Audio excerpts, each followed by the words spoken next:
Selamat datang di channel Pemuja Malam. Jangan lupa like, share, and subscribe ya. Terima kasih. Episode 14. Kayaknya kita sehati deh. Menu bebek. Sebentar, Anjani tampak berpikir. Ah, ada, Mbak, ada. Itu rumah makan lesehan di ujung jalan sana. Tepatnya di samping rumah sakit. Mbak mau ke sana? Boleh, Yaya menjawab seraya tersenyum. Mereka pun bergegas pergi ke rumah makan yang dimaksud Anjani. Beberapa saat kemudian, setelah tiba di sana, Yaya pun buka buku menu. Ia menyebutkan satu persatu pesanannya pada pelayan. Saat menunggu pesanan, Yaya dan Anjani pun terlibat obrolan. Hingga tiba ada seseorang yang menyebut namanya membuat Yaya menoleh.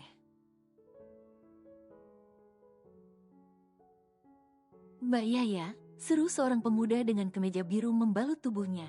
Kamu? Rafiski, Mbak, alias Raffi. Raffi tersengih lebar. Oh, iya, maaf. Tadi sempat lupa namanya.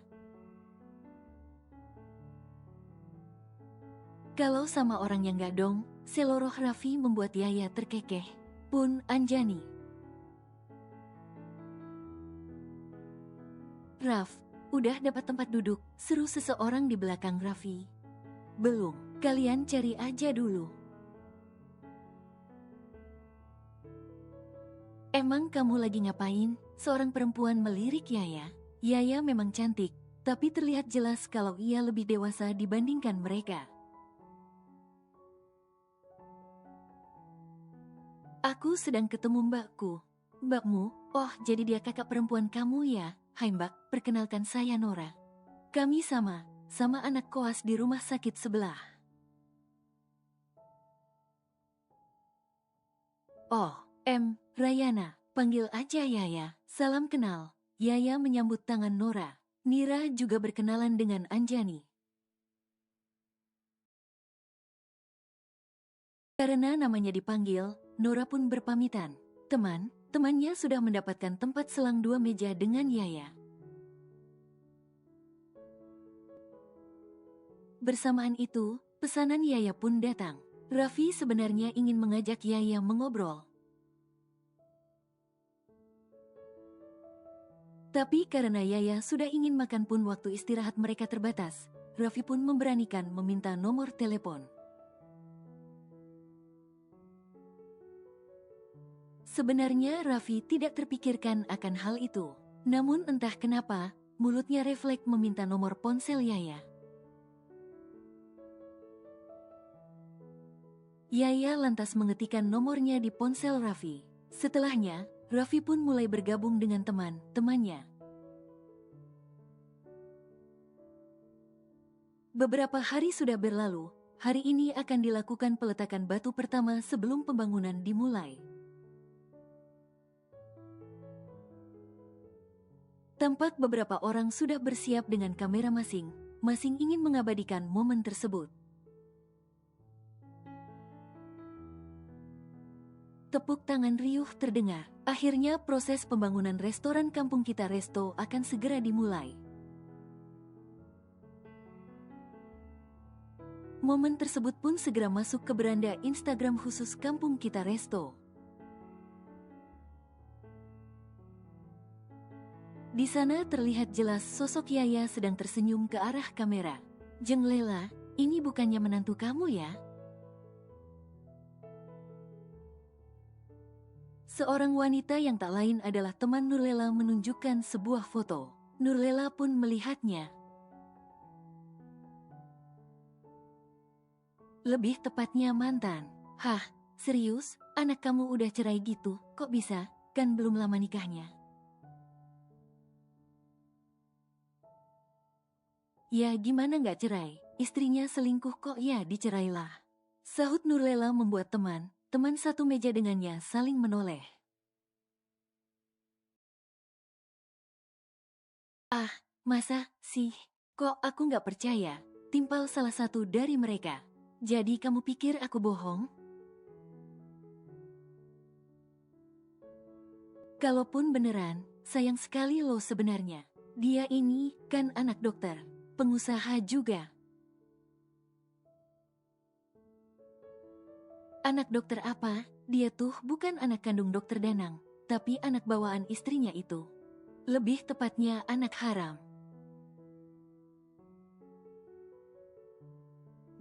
Males banget punya menantu hasil zina kayak gitu. Terus pengusaha apa? Dia itu cuma pegawai di sana. Mana ada pengusaha?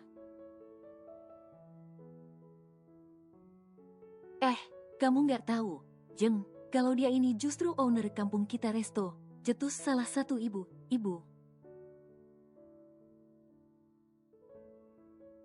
Owner, mana ada, mimpi kali. Nurlela tidak percaya. Ia justru menertawakan temannya yang mengatakan kalau Yaya merupakan owner dari kampung kita resto.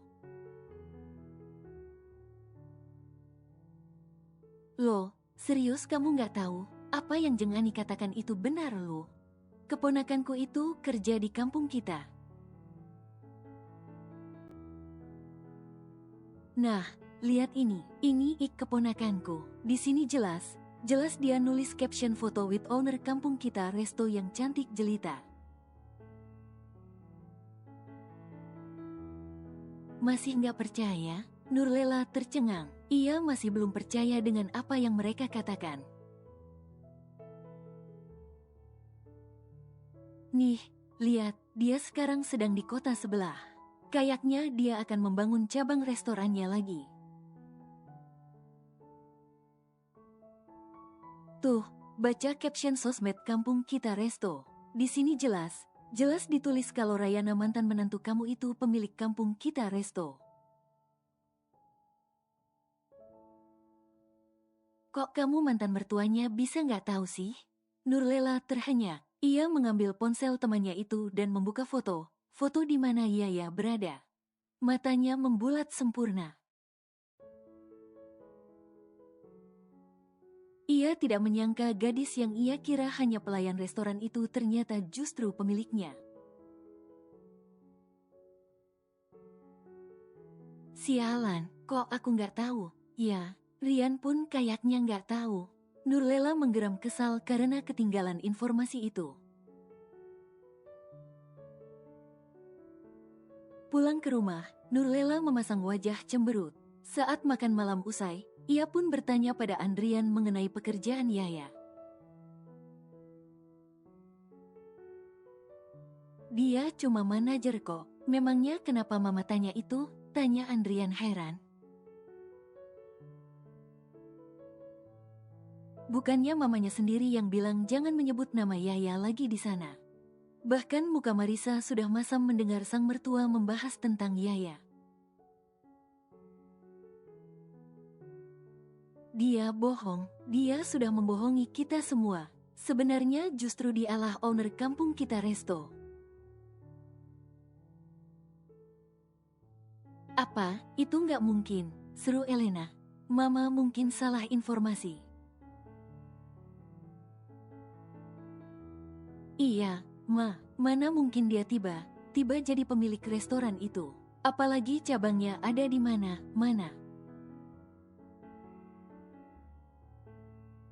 Nurlela mendengus, lalu ia menunjukkan bukti yang didapatnya siang tadi.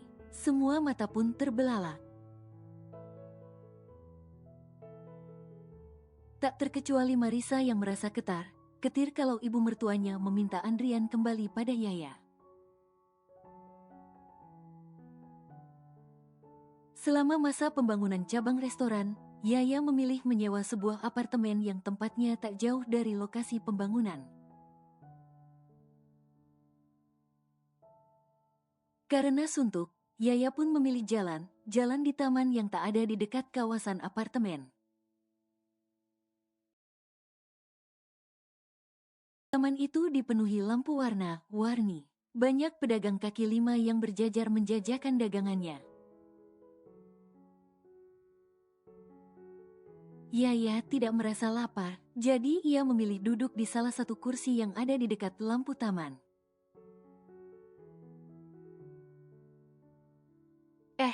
Mbak Yaya, ketemu lagi, ujar seorang pemuda yang tak lain adalah Raffi itu.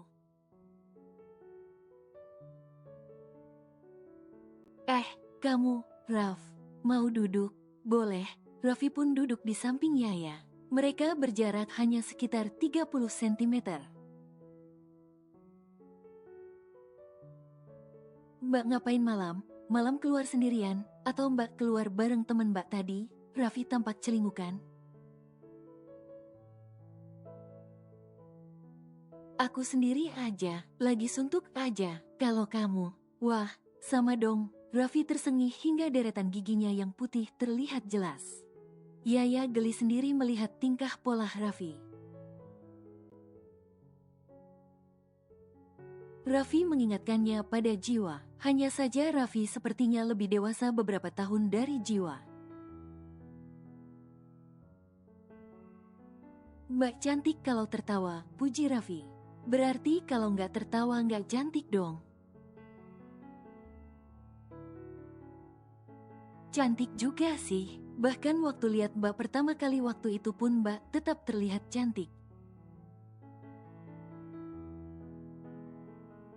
Tapi kalau tertawa kecantikan Mbak jadi berkali-kali lipat.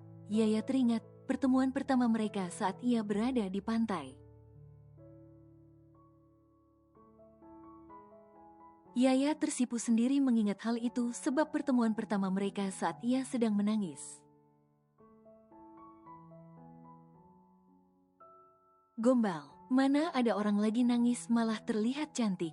Pasti kamu banyak pacarnya ya, soalnya gombal gini, tuding Yaya. Aku nggak gombal kok, Mbak. Aku serius, beneran. Suwer tekewer, kewer deh. Raffi mengangkat jari telunjuk dan jari tengahnya membentuk huruf V. Yaya jadi tergelak karenanya. Terus Raffi tuh mana ada pacar? Pacaran aja belum pernah. Nggak percaya. Nggak percaya, belahlah dadaku. Sontak saja, apa yang barusan Raffi ucapkan membuat Yaya tertawa terpingkal. Pingkal karena sikap konyol Raffi. Saat Yaya sedang tertawa dan menutup mulutnya dengan telapak tangannya, mata Raffi mengerjap. Loh, kok cincinnya nggak ada? Apa itu artinya? Raffi masuk ke unit apartemennya dengan senyum merekah. Dihempaskan tubuhnya ke atas sofa. Sebelah lengannya menutup mata, dengan senyum yang tak kunjung surut tentunya. Apa aku waktu itu salah lihat ya? Atau itu emang cuma sekedar cincin biasa? Gumam Raffi tampak berpikir. Hari dijalani Yaya dengan penuh semangat. Begitu pula Raffi yang kian hari kian gencar mencari perhatian Yaya. Apalagi setelah mengetahui kalau Yaya sedang membangun restoran di sana. Hal itu Raffi anggap kesempatan emas untuknya. Seperti siang ini, dikala rekan sekoasnya sibuk makan bersama di kafetaria rumah sakit, maka Raffi justru pamit pergi. Semua orang sampai penasaran termasuk Nora. Raffi mau kemana? Tanya salah seorang teman mereka. Nora mengedikkan bahunya. Ia pun tidak tahu. Bukannya lu deket banget ya sama Raffi? Kok bisa nggak tahu? Mendengar pertanyaan itu membuat Nora mencebik. Ia memang menyukai Raffi. Oleh sebab itu ia selalu memepet Raffi kemanapun pergi. Tadi pun ia berencana ikut, tapi entah kenapa baru kali ini Raffi melarangnya. Bahkan kini ia terkesan menjaga jarak. Sepertinya Raffi ada gebetan baru deh soalnya aku waktu itu lihat dia balas pesan sambil senyum. Senyum gitu, cetus teman lainnya. Nora mendelik tajam. Ia tentu tidak terima kalau sampai ada yang mendekati Raffi. Udah, jangan khawatir, pepet terus aja si Raffi. Selama janur kuning belum melengkung. Siapapun bebas mendapatkan Raffi. Salah satu teman Nora mencoba menyemangatinya. Siang ini Yaya ada janji temu dengan salah seorang desain interior yang akan bekerja sama dengannya. Mempercantik tampilan restorannya nanti. Konsepnya tidak berbeda, tetap mengusung tema Nusantara. Hanya saja desain kali ini disesuaikan dengan ciri khas daerah tersebut. Desain interior yang Yaya temui merupakan seorang laki-laki. Namanya Hari. Usianya tampak beberapa tahun di atas usia Yaya. "Mbak, aku ke toilet dulu ya," ujar Anjani sesaat setelah pembahasan masalah desain selesai. Tampak Pak Hari sedang membereskan laptop dan beberapa perintilan berkas ke dalam tas. Yaya mengangguk.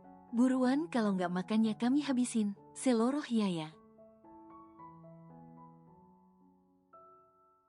"Dih, kayak perut mbak muat aja makan makanan sebanyak itu," Anjani terkekeh pun Hari. "Kalian tampak akrab sekali, tidak seperti atasan dan bawahan," ujar Hari seraya meraih gelasnya untuk minum. "Sebagai atasan kita harus bisa humble ke bawahan supaya kerja pun jadi lebih menyenangkan," ujar Yaya sembari menarik piring yang belum lama dihidangkan pramusaji. "Makan, Pak," panggil Hari saja. Hari menjawab seraya mengangguk. "Oke." Yaya dan Hari pun memulai makan siang mereka sambil berbincang. Tentu saja yang mereka bahas adalah seputar masalah pekerjaan. Sesekali mereka tertawa, tanpa mereka tahu, ada sepasang mata yang memperhatikan mereka. Ternyata doyan pria yang lebih tua, gumamnya sambil tersenyum sinis sebelum kemudian ia pun berlalu dari sana. Sejak kemarin, Nurlela tak hentinya kepikiran tentang Yaya. Apalagi setelah mengetahui fakta kalau Yaya merupakan pengusaha restoran. "Sialan, kenapa aku baru tahu sih?" kesal Nurlela. "Mama yakin, dia benar owner kampung kita resto?" Di fotonya jelas tertulis seperti itu kok. Masa beritanya bohong? Tapi, kan bisa aja dia melakukan itu atas perintah atasannya. Dia pura jadi bos gitu. "Iya kah?" Elena mengangguk pasti. "Apa perlu kita cari tahu ke sana?" "Boleh juga, kita buktikan bersama aja. Dia beneran pengusaha resto atau cuma mau ngaku aja." "Mama benar, ayo, kita berangkat sekarang aja. Ayo." Nurlela dan Elena pulang dengan wajah ditekuk masam. Itu dikarenakan kabar yang beredar bukan sekedar isapan jempol semata, tapi kenyataan. Nurlela dan Elena akhirnya benar merealisasikan rencananya untuk mencari kebenaran siapa pemilik kampung kita resto. Mereka bahkan sengaja mendatangi cabang restoran yang lain sebab menurut Elena, bisa jadi pegawai di restoran yang kerap mereka datangi sudah kong kali kong dengan Yaya. Mereka akan mengaku ngaku kalau Yaya lah owner kampung kita resto. Alhasil, mereka pun datang ke cabang lain meskipun jaraknya memang sedikit jauh dari kediaman mereka. Pelayan, kesini sebentar, panggil Elena pada pramusaji yang baru saja lewat. Iya, Bu, ada yang bisa kami bantu? Tanya pramusaji itu sopan. Saya mau tanya, owner kampung kita resto ini siapa ya? Kami suka dengan konsep restorannya. Kami ingin sekali bekerja sama dengan beliau. Siapa tahu, kan ownernya mau bekerja sama kayak sejenis franchise gitu. Elena berucap dengan wajah meyakinkan. Namun pramusaji itu justru menatapnya dengan tatapan menyelidik. Kenapa liatin saya kayak gitu? Kamu nggak percaya kalau saya punya uang dan mau bekerja sama dengan owner kampung kita resto ini? Kamu itu hanya pramusaji, jangan sok menilai orang lain. Elena kesal karena pramusaji itu menatapnya seperti itu. Jawab saja, apa susahnya sih? Kalian itu digaji untuk bekerja, bukan untuk menilai orang lain seenaknya. Apa kau ingin saya laporkan atau viralkan di sosial media biar malu sekalian? Ketus Nurlela yang angkat bicara.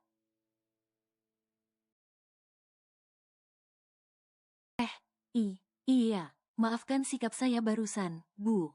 Saya tuh tidak berniat seperti yang Ibu tadi katakan.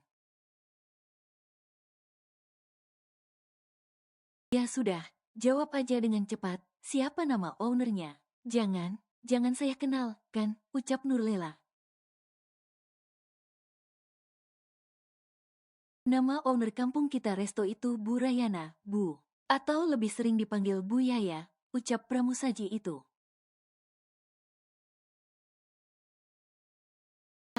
Apa, kamu beneran, kan? Kamu, nggak salah orang, kan? Elena bahkan mengeluarkan ponselnya dan mencari foto Yaya saat acara pernikahan.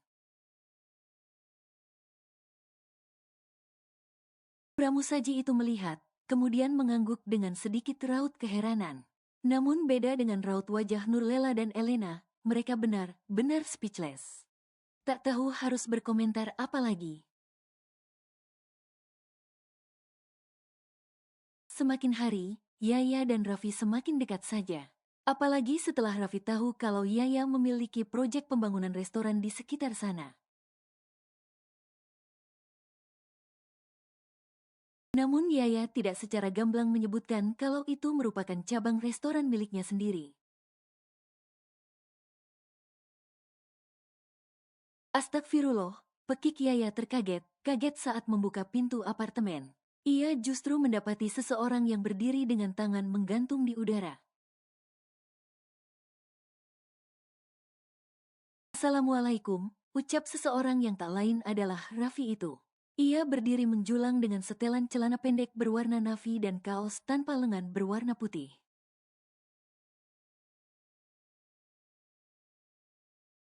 Ototnya yang kencang terlihat memukau. Apalagi ditambah kulitnya yang kuning langsat plus senyum cerah membuat Yaya sedikit terpana.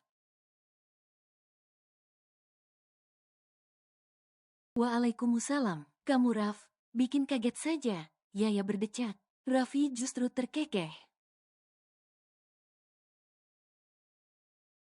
Raffi memang sudah tahu di mana unit milik Yaya. Mereka ternyata tinggal di satu gedung apartemen yang sama. Hanya saja, mereka berbeda lantai. Unit Raffi ada satu lantai di atasnya. Maaf, Mbak, Raffi tadi tuh mau tekan bel, keduluan pintu dibuka. Jadi jangan salahkan Raffi dong. Yaya mendengus, kemudian tersenyum. Ada apa nih Pagi? Pagi udah berdiri di sini? Mau ajak Mbak jogging? Kayaknya kita sehati deh. Buktinya Mbak juga pakai setelan olahraga. Warnanya pun sama. Cuma beda aku celana pendek, Mbak pakai training. Baju kaosnya pun warnanya sama. Kayaknya itu sinyal jodoh deh. Seloroh Raffi membuat Yaya tergelak. Hari itu memang weekend, daripada bengong karena tak ada kesibukan. Yaya pun memilih untuk jogging sendiri. Sebenarnya ia ingin mengajak Anjani, tapi gadis itu sedang datang bulan. Alhasil, ia sedang tidak mood untuk jogging dengan Yaya. Ngarang, kamu, udahlah. Kebetulan Mbak emang mau lari ini.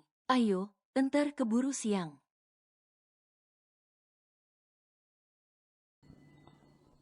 Bersambung.